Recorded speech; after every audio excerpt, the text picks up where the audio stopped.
Hi, everyone. Happy Monday, and welcome to the Northern Kentucky Spotlight Podcast presented by CVG. I'm your host, Sarah Brookbank. Today on the podcast, we are joined by Damian Tanenbaum of Triple Crown Athletic, who talks about their organization's many offerings and how you can get the whole family involved.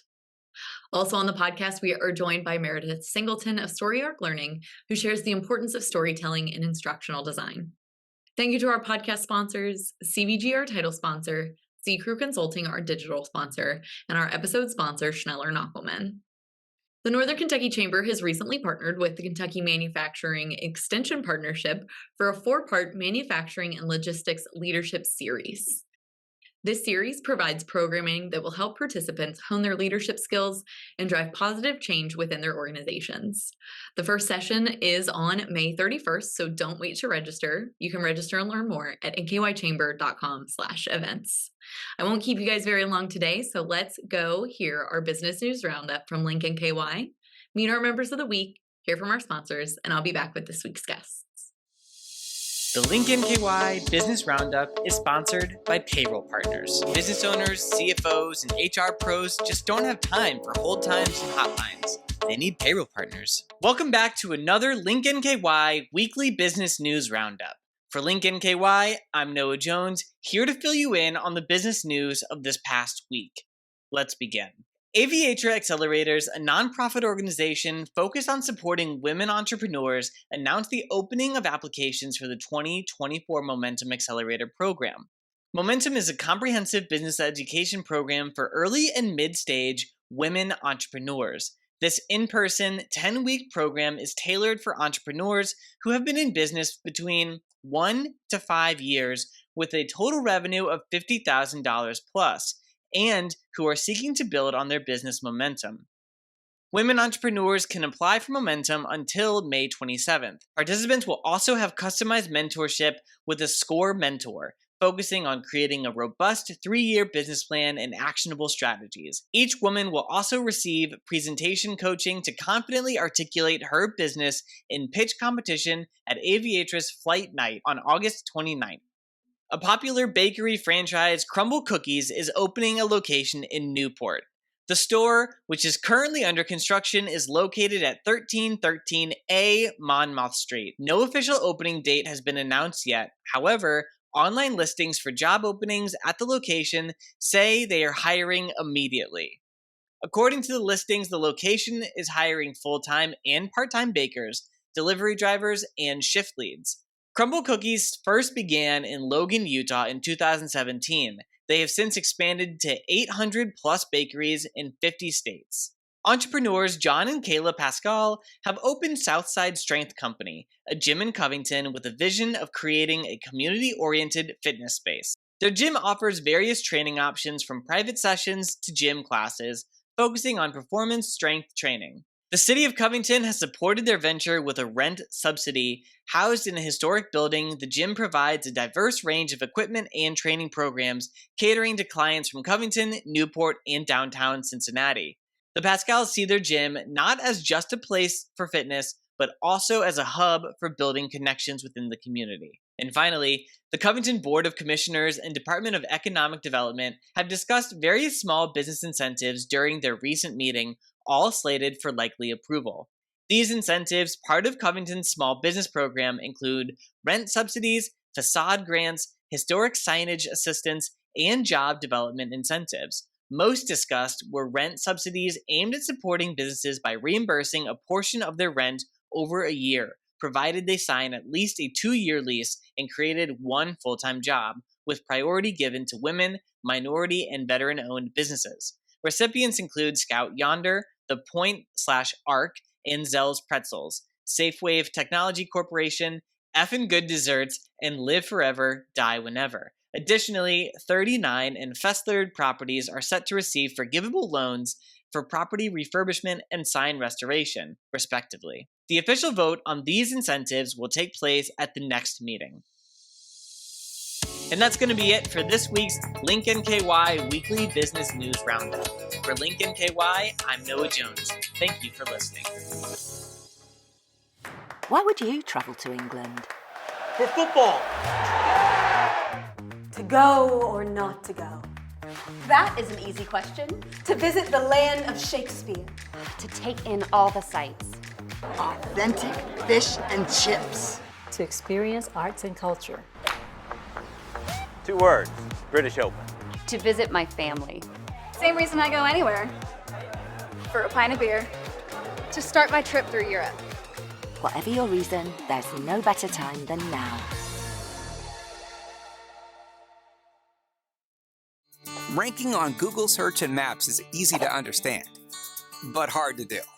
It requires constant effort and attention, uploading new photos, responding to Google reviews, writing weekly posts, and checking suggested updates. Google listing optimization takes experience and time, and there are no shortcuts. C-Crew gives your Google My Business account the steady, consistent attention it needs to be effective, optimizing, updating, and expanding critical content every single week. From local retail stores to large regional networks, C-Crew generates content, establishes benchmarks, and creates dramatic, measurable increases in engagement. So what can C-Crew do for your business? More calls, more clicks, more clients.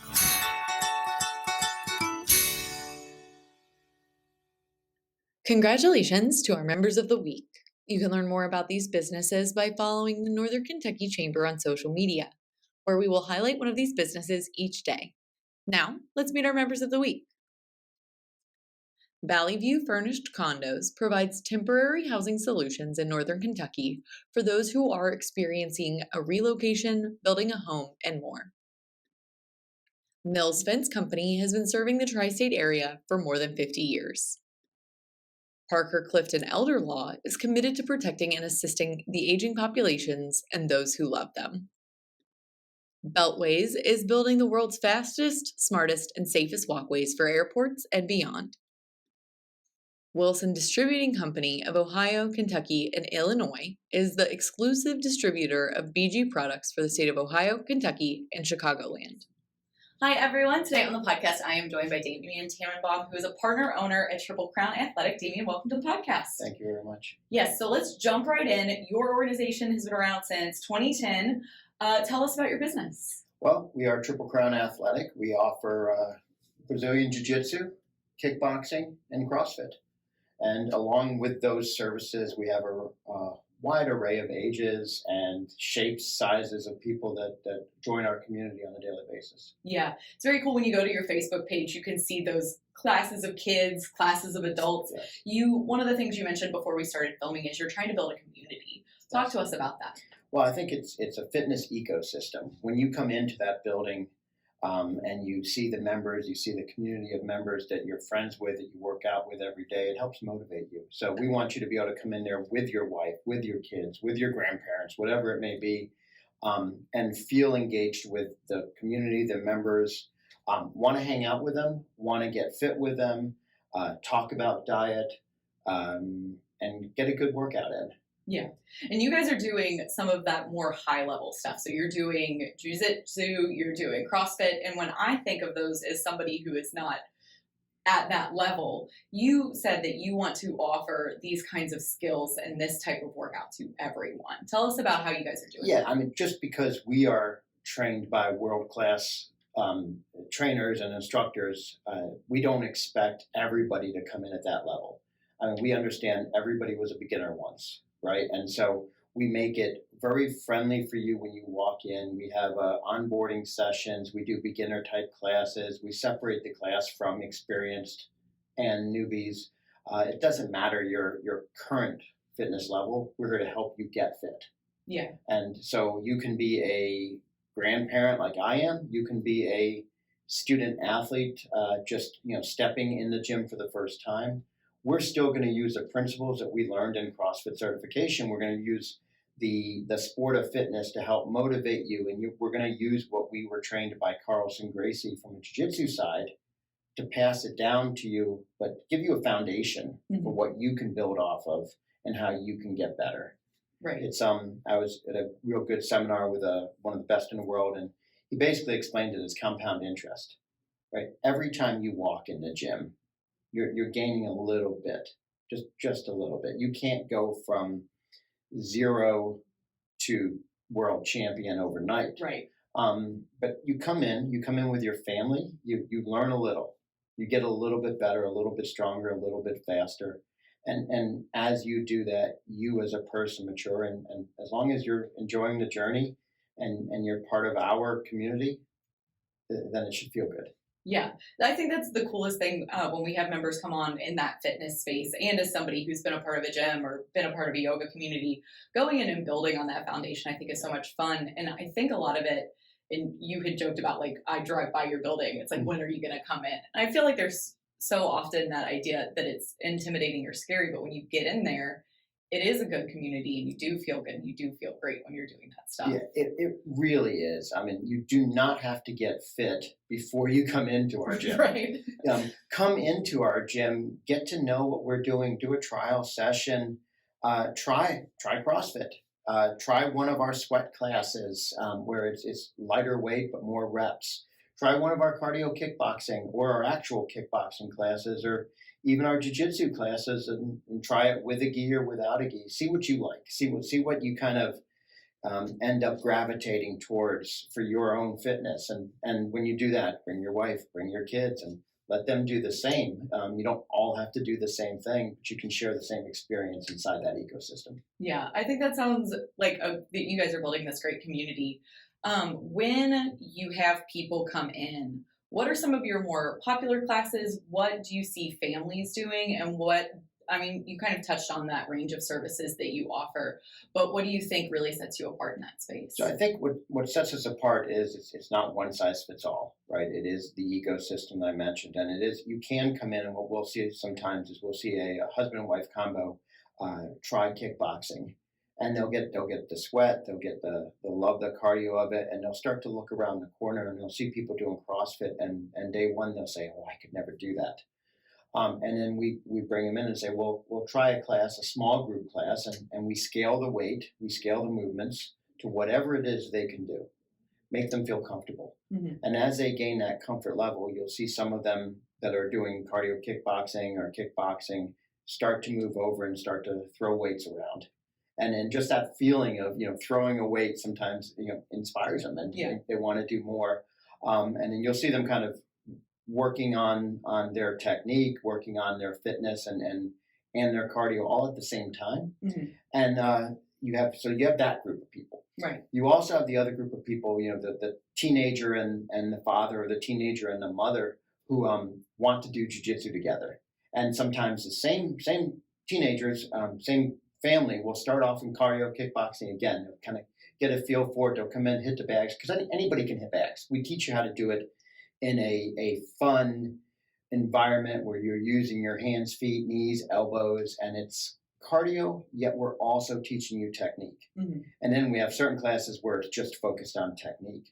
And so the family that comes in will kind of come in and think they want to do something like kickboxing, and then they'll start to merge out into the other areas, and they'll say, "Oh, wow, I'd love to do jiu-jitsu," mm-hmm. which is, in fact, how I started myself. I was a wrestler as a kid, and I kickboxed, and then I went to a local place and started doing kickboxing and saw somebody doing jiu-jitsu. And I thought that was so neat that I could do two things at one school. You didn't have to, they didn't hate you because you liked a different discipline. Yeah. And it's same at our school. So you come in, you may like kickboxing, you see people doing jiu-jitsu, and we're welcoming. So come on in, let me show you what it's like. And we have 6 black belts at the school, and each of us teach a little differently. And so we'll pull you off to the side and, pull all the brand new people, less than 6 months experience, over to one side of the building. And the more experienced people can be on the other side. So we have enough instructors that we can separate the class. And then we'll walk through the beginner basics, the fundamentals of what jiu-jitsu is and what grappling is. And so that's how we onboard people, and how we see people coming in, trying one thing, and then blossoming out to the other parts. And then you see the entire family coming in together, spreading out and doing different things, or sometimes working together. I think one of the coolest things we see as well is we have people who will sign up their 5-6-year-old. Yeah. And they'll bring them, and at first they're kind of just watching their kids, and then they're like, "Well, while I'm here, I could go take a fitness class." Mm-hmm. So they bring their kid who's doing jiu-jitsu, and then they start working out on their own. And then sometimes those same parents who came only because of their kids end up starting to take jiu-jitsu as well. So they end up doing two disciplines.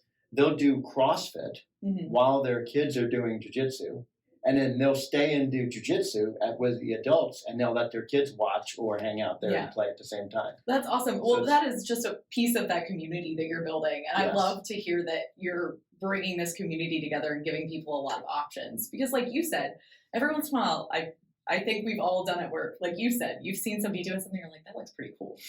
Yes. You can't be afraid to start something, right? I mean, I know more today than I did yesterday just because I did something new today. Yeah. And that's how it works with fitness. I mean, people don't come in. Not everybody that's in there, and very few of them actually were great high school or college athletes, right? Most of the folks we have are just normal, everyday fellows like I am. Yeah, you're not out there in the octagon, but you could be. Right. In terms of like UFC fighting, for people that maybe don't know that terminology, I just watched some UFC fights this weekend. But when you talk about getting people in and seeing the gym, how can people learn more information about you? How can they come in and learn a bit more? So Triple Crown Athletic is our website, and on there we have a button for free trial. You sign up, pick a date, pick a time, enter your name and information, and just come on in. Another is just drive by, stop in, and see what we're doing. Ask some questions.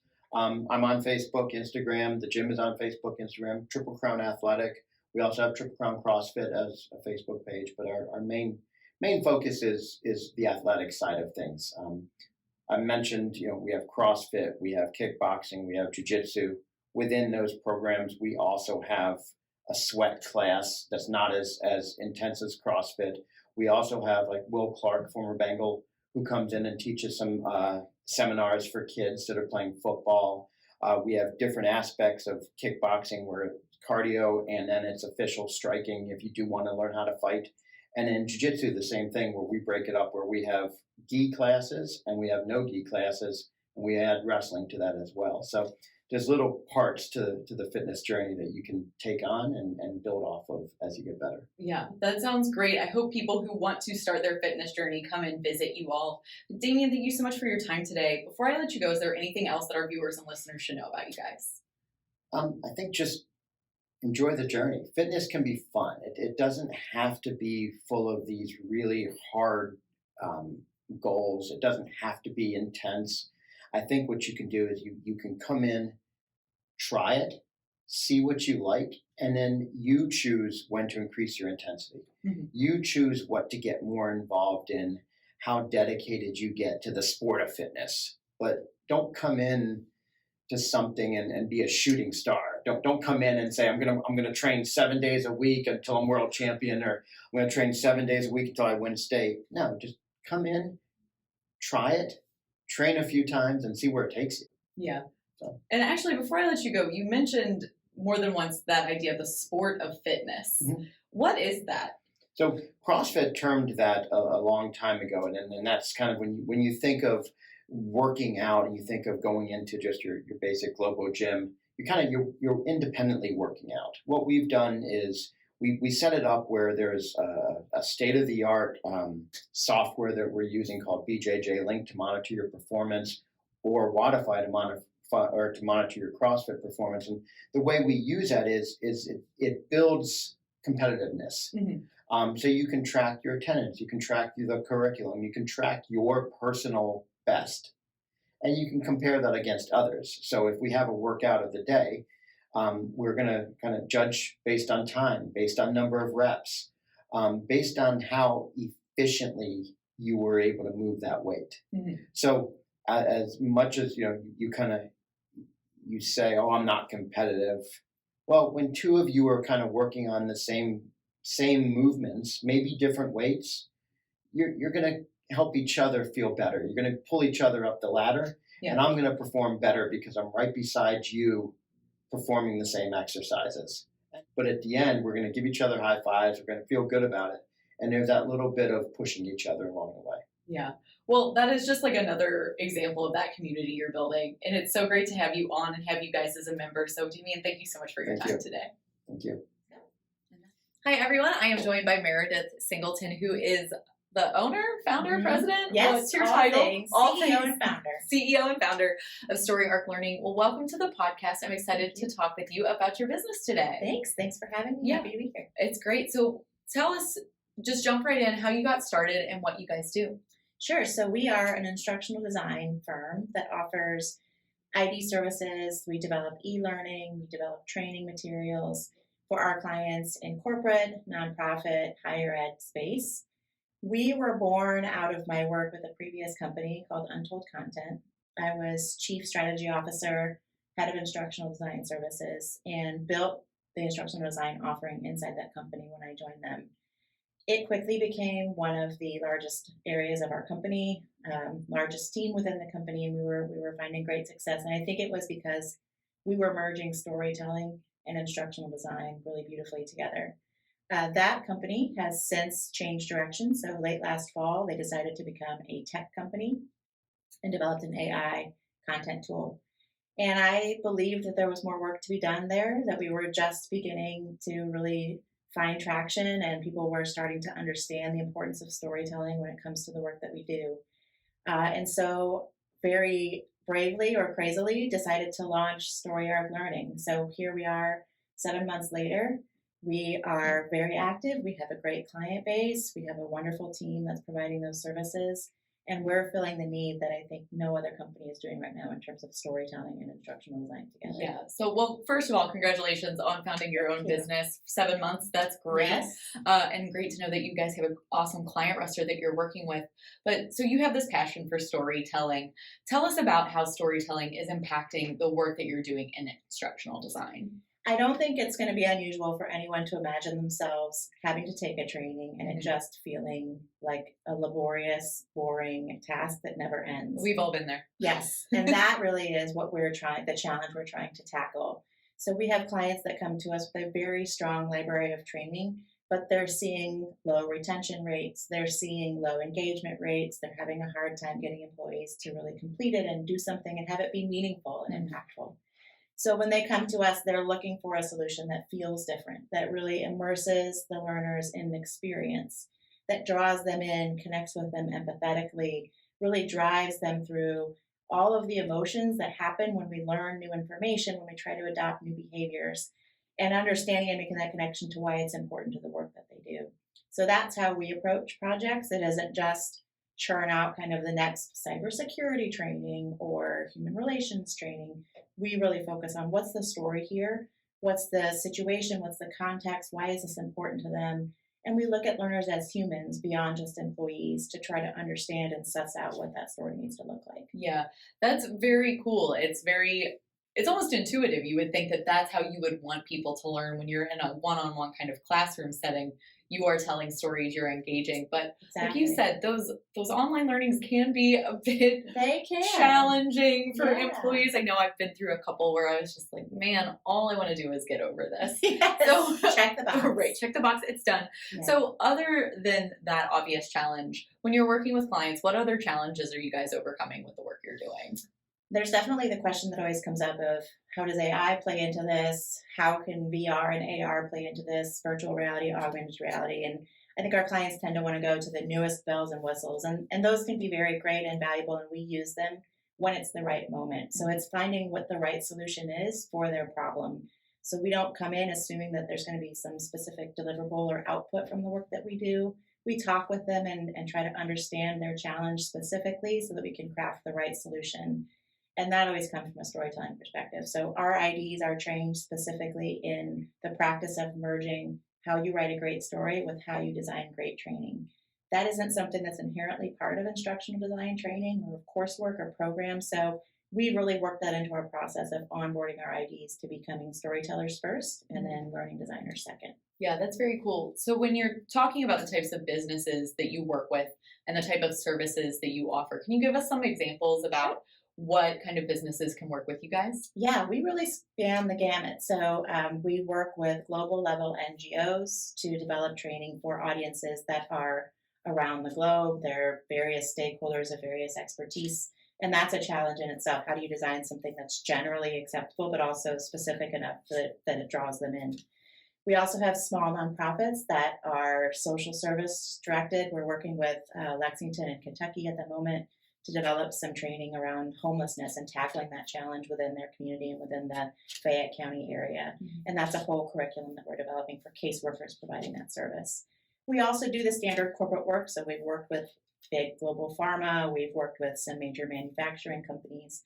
And so that the work that we do is applicable to any industry and any field, regardless of kind of what your focus or the product or the clients that you're serving is. Yeah, the wide range of clients that you guys are working with. Yeah. As you've been doing this, obviously, the past 7 months is your business, and before then, what are some of the things that you have taken away that you think that even if businesses aren't necessarily going to work with you, when they're looking at their trainings and they are thinking about different ways that they can be more engaging? Are there some helpful tips and tricks that you can provide for our viewers and listeners? Sure. I think one of the tips we would say is, how are your learners responding to your training? What is the feedback that you're getting? Taking time to really collect that and think about it, and think about what is the breakdown, what's the gap that we're missing that mark. How are we not giving them what they're expecting? There's a lot of work that we do when we start with a client that's understanding, who are your learners? What are their expectations? Why is this not, or is this, in what ways do you currently have that's working well? Sometimes, there's quite a bit that we can take and run with. So really try to take a step back and listen to your audiences and what they're looking for and asking for, and how it's maybe missing that mark, I would say is one tip to help you get on the right track of what's the solution we need.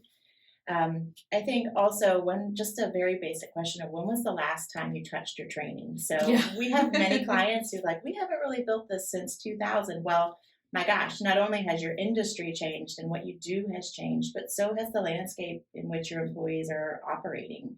That has changed. The social dynamics of their place within the workplace has changed. And so look at the last time you've done a revamp, and it doesn't mean you have to completely overhaul what you have, but maybe that helps you find little nuggets of where would be good places to start. Yeah, very helpful tips and tricks. And one of the things I know you wanted to touch on as well, so you mentioned AR and VR and those kinds of things that are very cool and new in technology. Where do you see the future of instructional design going? I think the immersiveness of the experience is really going to be what drives us forward, and AR and VR are one and two ways to do that really well, but they aren't the only ways. And those are usually the highest price tag items. Right. So some of the clients that we work with that are small shops or doing social work, they don't have the budgets to withstand tools like that. But so then you think about, how else can you create an immersive experience? And part of that is the richness of other media that we use, graphics that we develop, authenticity of the scenarios that we build. I think we are savvy consumers of media. And if the media that we're consuming doesn't hit that mark that we've come to expect, we quickly turn off. So how the future will be how authentic and immersive and rich the experiences can be that we're creating, without necessarily always going to the bells and whistles. And certainly AI will be part of how we write and generate some of that material. Well, that value of storytelling, even if you're using a stock image, as long as that story is there and it feels authentic, nothing is worse than being in some sort of training and you're this stock image, it literally has the watermark on it. You know what I mean? Yeah, or the thing that's on screen is not exactly, genuine or true. Yeah, you're I guess. It's kind of like the math word problems that you get when you're a kid and it's 78 watermelons and 42 bags of potatoes. You're that doesn't really relate to what's happening now. Yes, exactly. The key to storytelling working, and the empathetic connection that storytelling really has, and the power that it has in building that, is that the consumer of that story sees themselves in that moment, feels that personal connection. So it's a connection to what I do in my work every day. I see how it solves my problem. I see how it relates to maybe my interpersonal relationships with my fellow colleagues. So it's that authenticity, not just even in the graphics and visuals, but in the situation and the context that we're creating. And it takes some time to dive into that. I know we're always time challenged and budget challenged, and projects are always, how quickly can we do this? But there is true value to stepping back, pausing and really thinking about that because it means greater success down the road. Yeah. Well, that all seems extremely impactful, like great solutions that you can provide for local clients. So Meredith, for people who want to get in touch and reach out and learn more information about you and your business, how can people do that? Certainly go to our website. You can see a portfolio of our work. So that's storyarclearning.com. There's a way for you to get in touch with us there, but you can also email us. It's info@storyarclearning.com, and one of our team members will be happy to follow up, schedule time to talk with you more and learn about their unique needs. Yeah, well, great. Well, before I let you go, Meredith, is there anything else you would like our viewers and listeners to know about you or about your business? I would just say we're excited to be here. We're excited to be launching this business in Northern Kentucky. I'm a graduate of Leadership Northern Kentucky, so this is the business sector is very dear to me here. I'm a graduate of Aviator Accelerators, a female founders group. And so I am thrilled to be part of this community and to have part of our business support that work and help further other future female founders that might be interested in going this route. Yeah, that is awesome. Well, thank you so much for being on the podcast and being a great resource for our businesses here in the region. Thank you. Thank you so much. Chris Knockelman with Schneller Knockelman Plumbing, Heating, and Air. It's spring now, but before you know it, our ACs are working overtime. Dave, it's going to be warm soon. Right now is a good time to get the AC serviced, right? You can get your AC tuned up for only $59. So get your $59 tune-up at SKPHA.com. SKPHA. So if your plumbing and mechanical systems give you trouble, just remember our name. Schneller Knockelman. Welcome back, everyone. I hope you enjoyed learning more about Triple Crown Athletic and Story Arc Learning today on the Northern Kentucky Spotlight Podcast. Thank you to our podcast sponsors, CVG, C. Crew Consulting, and Schneller Knockelman. Don't forget to check out nkychamber.com/events to learn more about our manufacturing and logistics leadership series. Like I said, that series starts on May 31st. The deadline to register is May 30th. Finally, if you are a member who would like to be featured on the podcast, or if you're someone who is interested in joining the Northern Kentucky Chamber, please reach out to Lynn Aplin. And if you're a member who would like to share your workforce strategies and resources on NKY at Work, please reach out to Nancy Spivey. You can find their contact information on the screen in front of you or in our staff directory at nkychamber.com. Thanks again for tuning in. I'll talk to you guys after Memorial Day.